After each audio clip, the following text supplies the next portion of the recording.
When I was a little girl, I was totally that kid curled up under the blankets with a flashlight and a great book, reading until all hours of the night and long past bedtime. And of course, it was always delicious because you were worried you were going to get busted for staying up so late. So it was this wonderful combination of intensity and tension and mystery.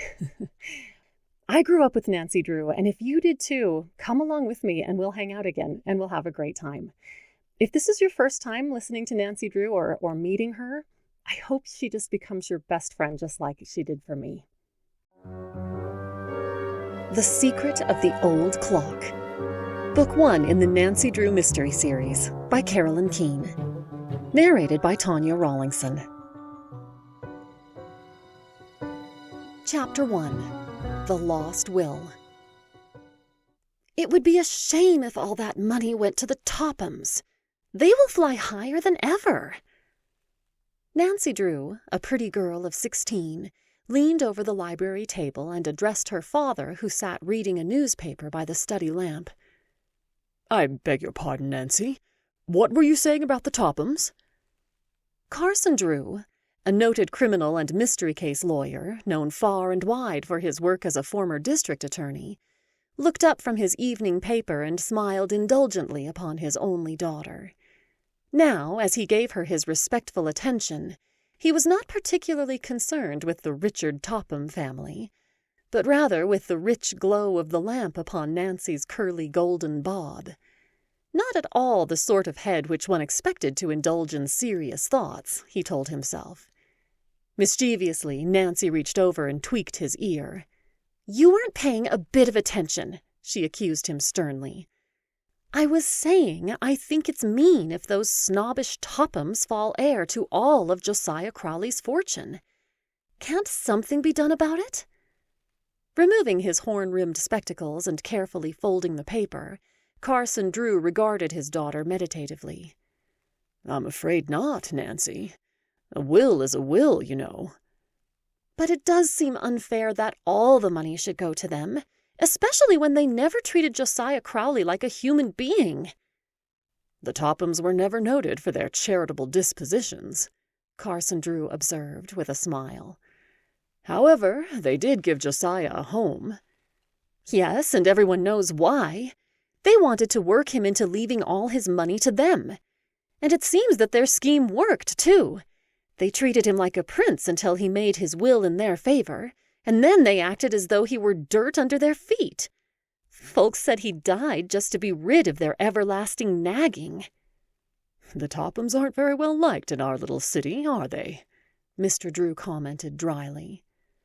"Who could like them, Father? Richard Topham is an old skinflint who made his money by gambling on the stock exchange.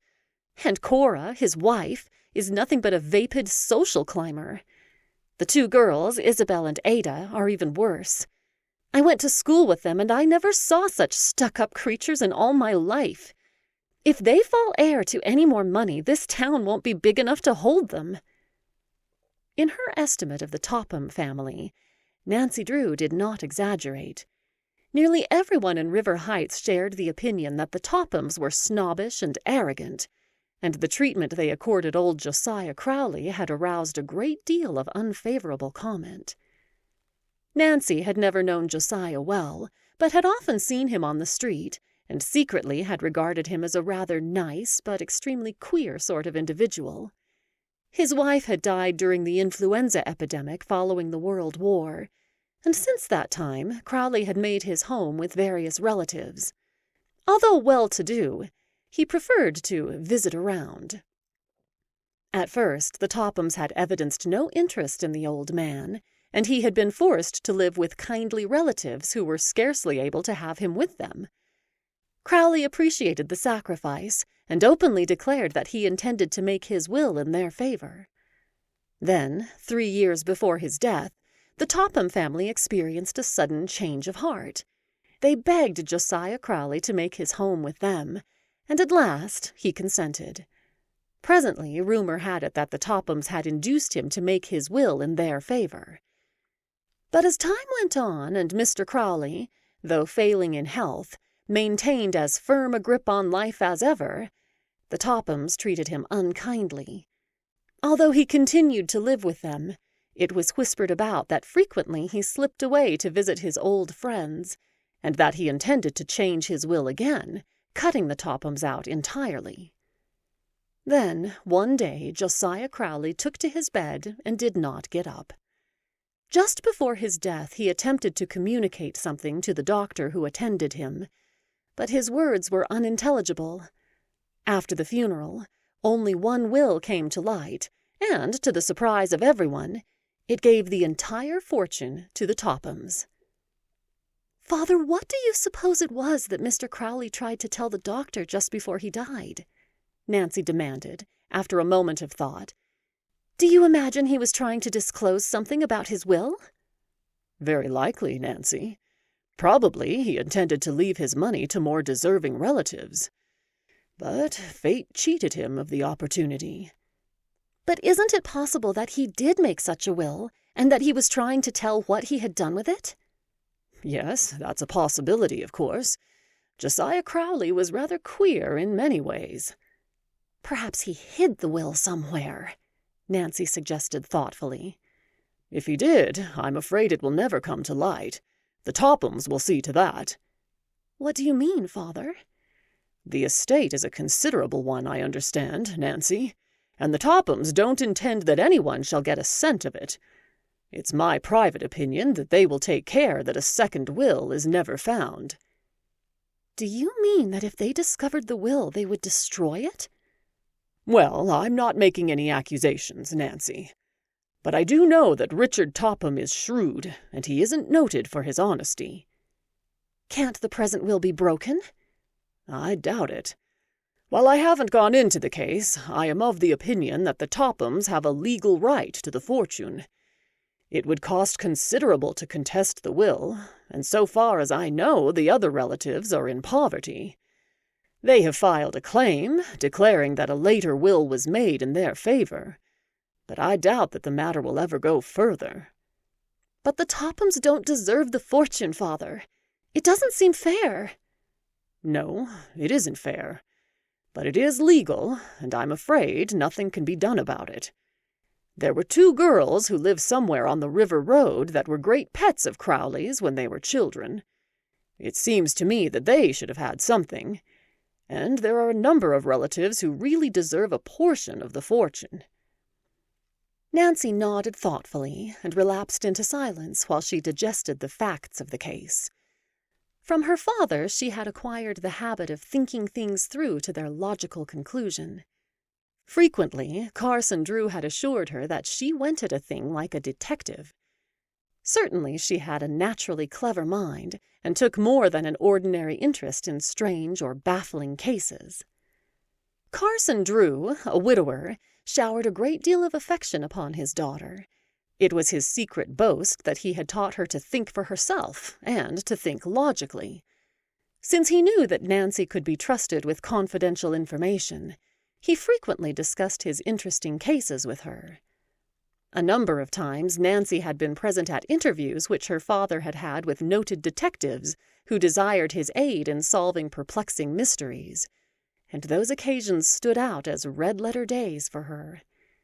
There was something about a mystery which aroused Nancy's interest, and she was never content until it was solved. More than once her father had found her suggestions, or intuitions as he called them, extremely helpful. For a reason which she could not understand, the Crowley case had attracted Nancy's attention, although it had not fallen into her father's hands. She had a certain feeling that a mystery lurked behind it. "Father, do you believe Josiah Crowley ever made a second will?" Nancy demanded suddenly. "You're a regular lawyer the way you cross-examine me," Carson Drew protested, but with evident enjoyment. "To tell you the truth, I don't know whether he ever made a second will or not. All I do know is that—but perhaps I shouldn't mention it, since my information is not very definite." "Go on," Nancy commanded impatiently. "You're trying to tease me." "Well, I do remember that one day nearly a year ago I was standing in the First National Bank when Crowley came in with Henry Ralsted." Not the attorney who specializes in wills and legal documents. Yes. Well, as I was saying, they came into the bank together. I had no intention of listening to their conversation, but I couldn't help but hear that they were discussing a will. Crowley made an appointment to call at Ralsted's office the following day. That looks as though Mr. Crowley had made up his mind to write a new will, doesn't it? That was the thought which passed through my mind at the time. You say you overheard the conversation nearly a year ago, Nancy mused. That was nearly 2 years after Mr. Crowley had made the will in favor of the Tophams, wasn't it? Yes, it's likely Crowley had made up his mind to change the will. I suspect he intended to cut the Tophams out, but whether or not he did, I have no way of knowing. Mr. Ralsted is an old friend of yours, isn't he? He is. An old friend and an old college classmate. Then why don't you ask him if he ever drew up a will for Mr. Crowley? That's a rather delicate question to ask, young lady. He may tell me it's none of my business. You know he won't. You're such a noted attorney that other lawyers feel flattered when you take an interest in their cases. Will you do it, please? I can't promise to blunder into his office and demand the information. Why this sudden interest in the case, Nancy? Oh, I don't know. A mystery always interests me, I guess, and it does seem to me that someone ought to help those poor relatives. You take after your old dad, I'm afraid. But I'm curious to know what mystery you have discovered. If a will is missing, isn't that a mystery? If it is actually missing, yes. But it's possible that if Crowley ever wrote the will, he changed his mind and destroyed it. He was subject to sudden whims, you know. Anyhow, I'd like to learn more about the case if I can. Will you talk with Mr. Ralsted? You are persistent, Nancy. And Mr. Drew smiled. Well, I suppose I could invite him to take luncheon with me tomorrow. Oh, please do, Nancy interrupted eagerly. That would be a splendid opportunity to find out everything he knows about the will. All right, I'll try to do it. But I warn you not to expect startling news. Carson Drew glanced at his watch. Why, it's nearly midnight, Nancy. We've been discussing this case for over an hour. Better run off to bed now and forget the Tophams. All right, Nancy agreed somewhat reluctantly. Don't forget your promise tomorrow at luncheon. Long after his daughter had retired, Carson Drew sat by the fire. At last, he too arose. It wouldn't surprise me if Nancy has stumbled upon a real mystery, he told himself, as he snapped out the electric light and turned toward the stairway. Perhaps I shouldn't encourage her to dig into it, but after all, it's in a good cause. Chapter 2. A Chance Meeting. Don't forget your luncheon engagement with Mr. Ralsted, Nancy Drew reminded her father the next morning at the breakfast table. I'll telephone him the first thing after I reach my office, Carson Drew promised. But again, I warn you not to anticipate startling news. I won't, Father, Nancy laughed. But if I should happen to learn something which has a bearing on the missing will, I won't exactly be disappointed. What are your plans for the day, Nancy? Oh, nothing special. I thought I would do a little shopping this morning, and I am invited to a party one of the girls is giving in the afternoon. Then you are too busy to take luncheon with me. Oh, Father, you know I've just been dying for an invitation, Nancy declared, her eyes dancing. I'm so anxious to learn something about that will. All right. If you have time, drop in at my office about 12:30. Mr. Ralsted may not accept my invitation, but if he does, we'll try to find out something about Josiah Crowley. Of course, I don't need to warn you not to appear too eager for information. I'll let you do all the talking, Nancy told him. I'll just keep my ears open. I'll look for you at 12:30 then. Mr. Drew pushed back his chair and glanced at his watch. I must hurry now or I'll be late getting downtown. After her father had left, Nancy Drew finished her breakfast and then went to the kitchen to consult with Hannah, the maid, concerning the work of the day. Although only 16, Nancy was unusually capable, and under her skillful direction everything ran smoothly in the Drew household. On the death of her mother 6 years before, she had taken over the entire management of the establishment. The Drews employed one servant, Hannah Gruen, an elderly maid of all work who had been with them for many years. The responsibility of the household might have weighed heavily upon Nancy, but she was the type of girl who is capable of accomplishing a great many things in a comparatively short length of time. She enjoyed sports of all kinds, and she found time for clubs and parties. In school, Nancy had been very popular, and she boasted many friends. People declared that she had a way of taking life very seriously without impressing one as being the least bit serious herself. While at school, Nancy had made one particular chum, Helen Corning, of whom we shall hear more later. She had also made 2 enemies, the Topham sisters. Once she had caught Ada in wrongdoing in class, and both sisters had placed the blame on Nancy. But Helen and 2 others had come to Nancy's rescue. Since that time, Ada and Isabel had been more hateful to Nancy than ever. "I'll not be back for luncheon today," Nancy told Hannah as she prepared to leave the house. "I have made out the dinner menu and ordered the groceries, so I guess you won't need me for a few hours." Leaving the house, she went to the garage where she kept her automobile. It was a shining new blue roadster, the birthday gift of her father. Quickly backing the automobile to the street, she set off for the shopping district. She drove swiftly down the boulevard, and upon reaching the more congested streets, wormed her way skillfully through heavy traffic. Entering a department store, she made a number of small purchases on the main floor, and then went directly to the wearing apparel section, as it was her intention to purchase a frock suitable for the afternoon party to which she had been invited. Usually, Nancy found the service excellent, but this morning was an especially busy one, and an extra rush of customers had temporarily overwhelmed the sales force. She did not mind waiting her turn, but quietly sat down in a convenient chair and glanced about with interest. After a time, her attention was attracted toward 2 girls who, like herself, were waiting for an available saleswoman, but less patiently. Instantly, Nancy recognized them as Ada and Isabel Topham. They were remonstrating with the floor manager, and their voices carried so far that she could not help hearing what they said. "We've been standing here nearly 10 minutes, Ada said petulantly. "Send a saleswoman to us immediately." "I am afraid I can't," the floor manager said regretfully. "There are a number of others ahead of you, an extra rush of customers." "Perhaps you don't know who we are," Ada interrupted rudely. "Indeed I do," the floor manager told her, with a trace of weariness. "I will have a salesman here in a few moments. If you will only wait—" "We're not accustomed to waiting," Isabel Topham told him icily. "Such service," Ada chimed in. "Do you realize that my father owns stock in this store? If we report your conduct to him, he could have you discharged." "I'm sorry," the harassed floor manager apologized. "But it is a rule of the store. You must await your turn."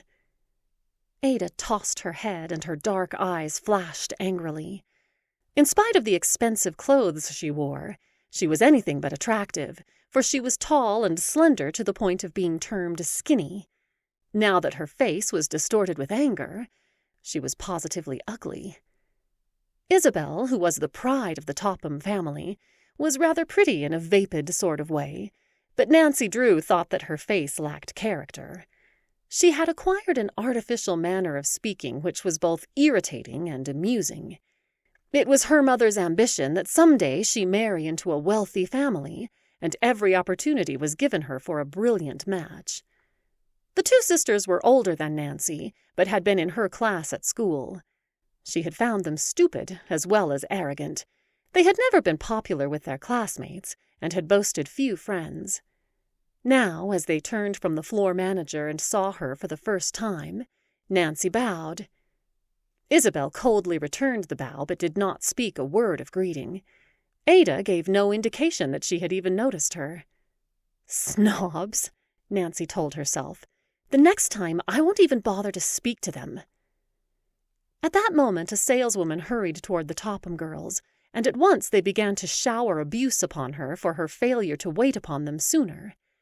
Nancy watched them curiously as they examined the gowns which the saleswoman brought out for their approval. Evidently, Isabel and Ada were in an unpleasant frame of mind, for they tossed aside beautiful creations of lace and chiffon with scarcely a second glance. They found fault with everything. "A very chic gown," the saleswoman told them hopefully, as she displayed an attractive dress. "It is a Paris model and arrived this morning." Ada picked it up, gave it one careless glance, and then tossed it into a chair. The gown slipped to the floor in a crumpled mass, and, to the horror of the saleswoman, Ada stepped on it as she turned to examine another dress. In disgust, Nancy moved away and began to examine a rack of dresses in another part of the room. Presently, as she wandered back, she saw that Ada and Isabel were leaving without having made a purchase. As they swept past, Ada brushed against her. Instead of apologizing, she wheeled and surveyed Nancy coldly. "Do watch where you are going," she said tartly. Nancy stifled a sharp retort and made no reply. Not without amusement, she watched the Topham sisters as they flounced to the elevator. "I don't wonder that people say such mean things about them," Nancy told herself. Her thoughts were cut short as a saleswoman offered her services. It was the same girl who had waited upon the Topham sisters. Nancy quickly selected a party frock of blue crepe which matched her eyes and went to the fitting room to try it on. "It's a real pleasure to serve you, Miss Drew," the saleswoman assured her when they were alone. "But how I dread to see the Topham sisters come into the store. They are so unreasonable." "Ada and Isabel aren't very popular," Nancy agreed. "They seem to think their word is law." The saleswoman sighed. "And I'm afraid it will be if they get all of Josiah Crawley's money." She lowered her voice. "The estate hasn't been settled, but they're counting on the fortune already. I heard Miss Ada say to her sister, 'Oh, I guess we'll get all of old Crowley's fortune as soon as the lawyers stop squabbling.' But it's my opinion the Tophams are mightily worried for fear somebody will show up with a later will, which may do them out of most of it." Nancy was far too wise to engage in gossip with the saleswoman, for she could not tell how far anything she might say would be carried. But she was interested in the information.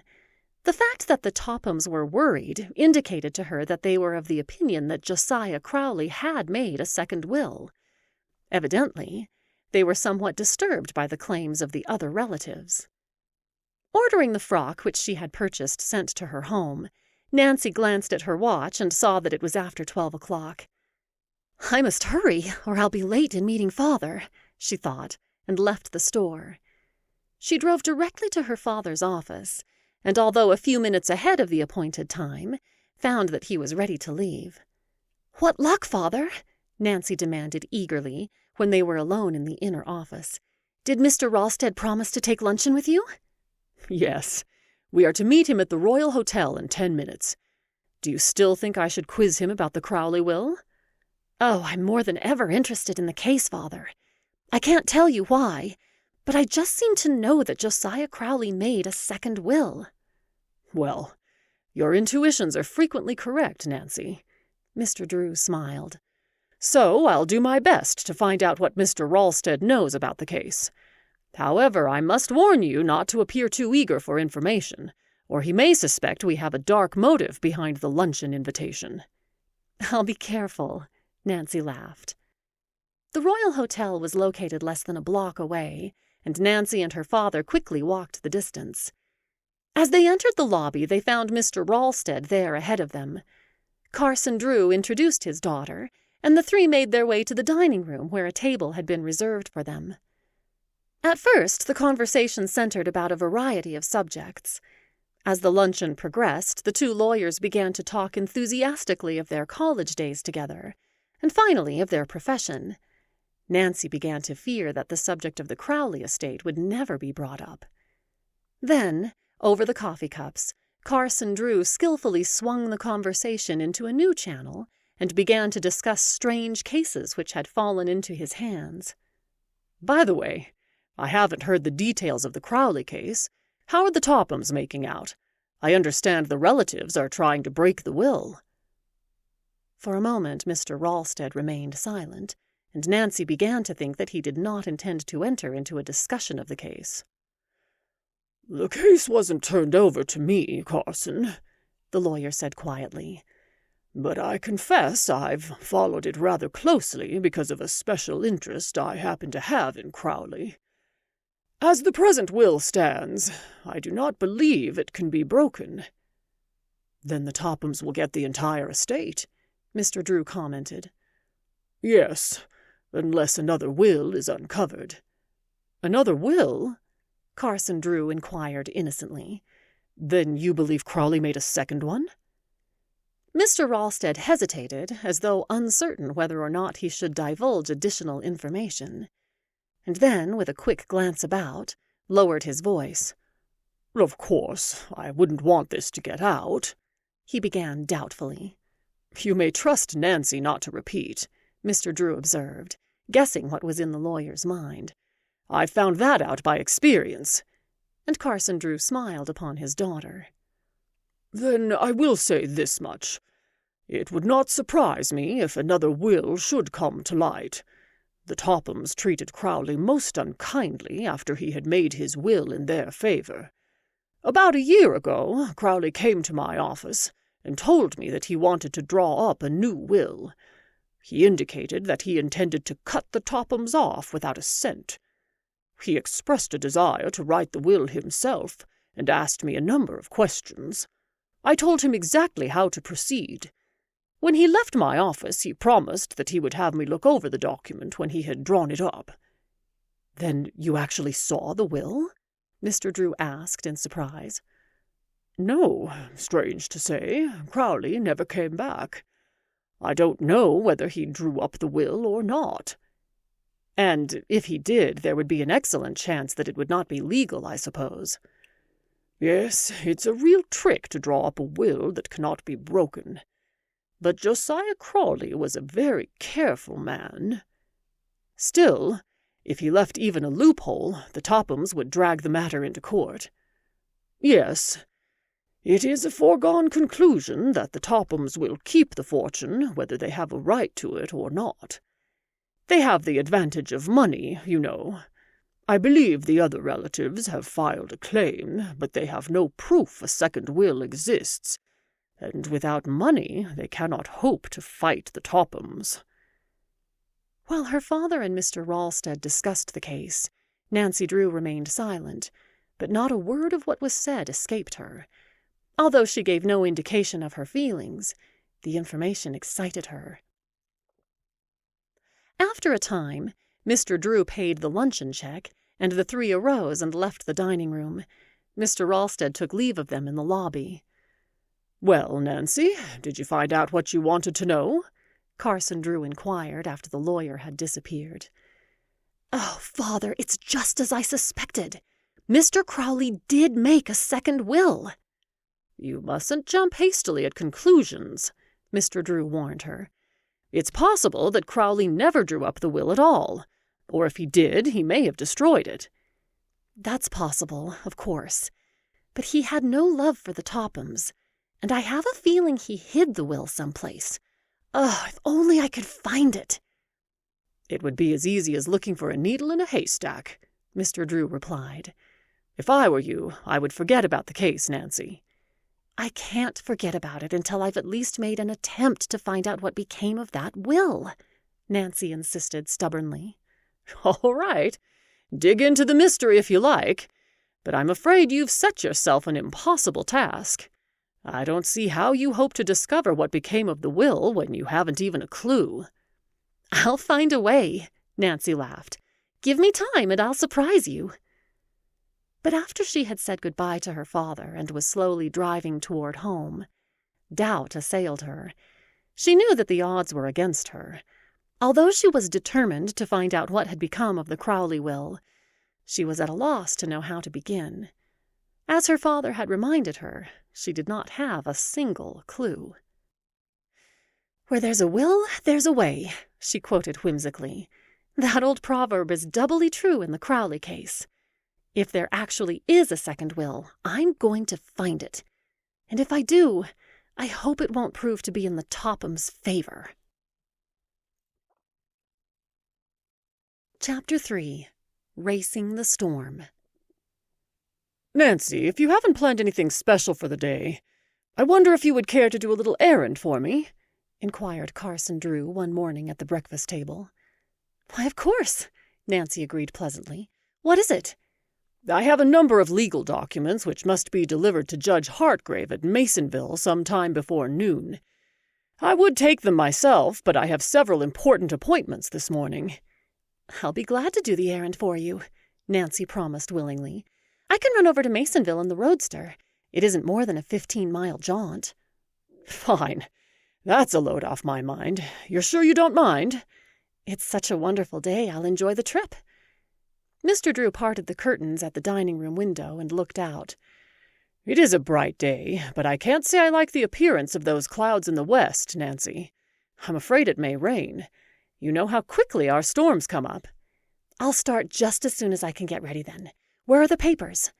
At the office. We can ride down together. Nancy Drew hurried away to find her hat and purse. Before Mr. Drew had collected his own belongings, she had backed the roadster from the garage and was waiting for him at the curbing. I haven't heard you mention the Crowley case lately, Mr. Drew commented as they rode along together. Have you forgotten about it?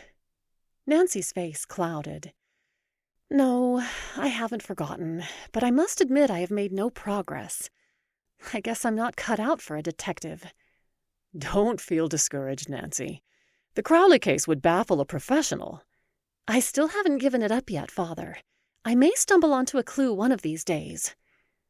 When they reached the law office, Nancy stopped the roadster and her father got out. He disappeared inside the building and, returning a few minutes later, placed a fat manila envelope in Nancy's hand. Give this to Judge Hartgrave. You know where to find him? Yes. I'll have no trouble in finding his office. I've frequently driven as far as Masonville. Selecting the shortest route to her destination, Nancy deftly shifted gears and was off.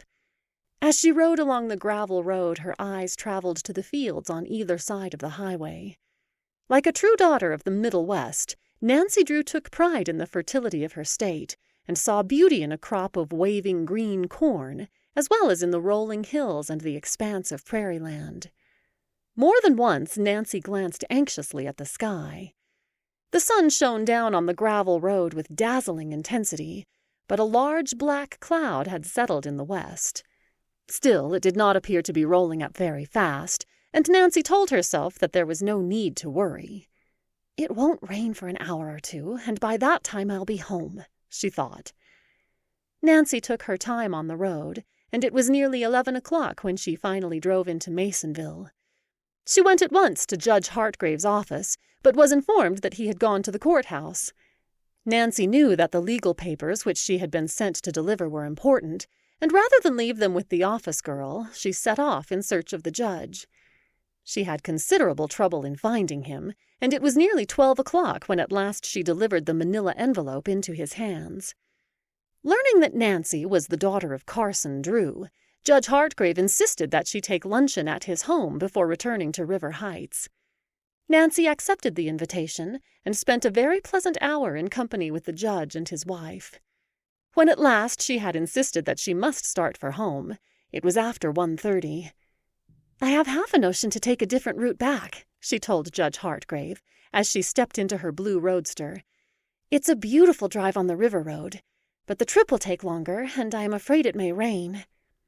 Judge Hartgrave looked up at the sky, but in spite of a general murkiness, the sun was shining. Oh, I don't believe it will rain for an hour or two, he said optimistically. That big cloud is only bluffing. Then I'll take the river road, Nancy decided. She said goodbye and started the motor. Soon she was spinning along the road which wound in and out along the Muskoka River. Nancy met few automobiles, for the road was infrequently traveled. She did not hurry, but took time to enjoy the scenery. Overhanging trees with dense foliage shaded the road and formed a tunnel which all but blotted out the sky. Presently, as Nancy drove into a clearing, She was astonished to see how dark it had become. Evidently, the big black cloud which had attracted her attention earlier in the day was no longer bluffing. It had grown rapidly in size and was spreading over the sky in an alarming fashion. As Nancy Drew watched, the sun vanished as though by magic. "How foolish of me to take this road," she chided herself. "I'm going to be caught in the storm. There isn't a chance that I can make it."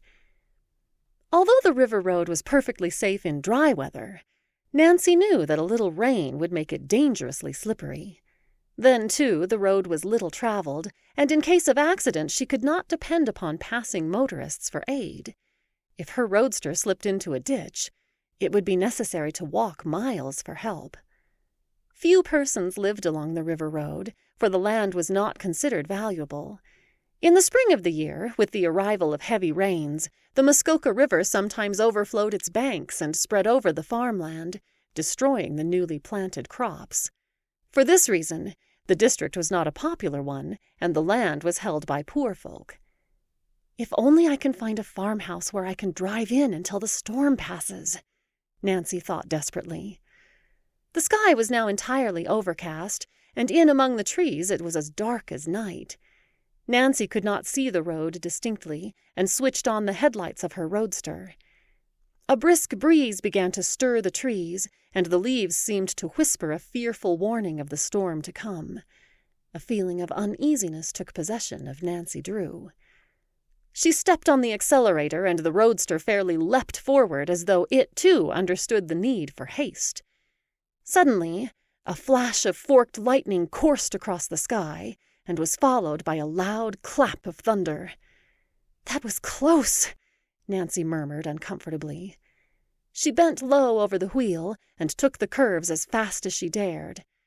An unexpected gust of wind struck the road and blew dust in every direction. As the cold air struck her, Nancy realized that the storm was almost upon her. Already she could see the rain sweeping down upon her from the far hills. Frantically, Nancy glanced about for a possible shelter. On down the road a short distance, she caught sight of an old farmhouse and a dilapidated barn which stood near the highway. "If only I can get there before the rain strikes me," Nancy thought anxiously. But the storm would hold off no longer. Large drops of rain began to splash against the windshield, slowly at first, then faster and faster. The sky had taken on a yellowish cast.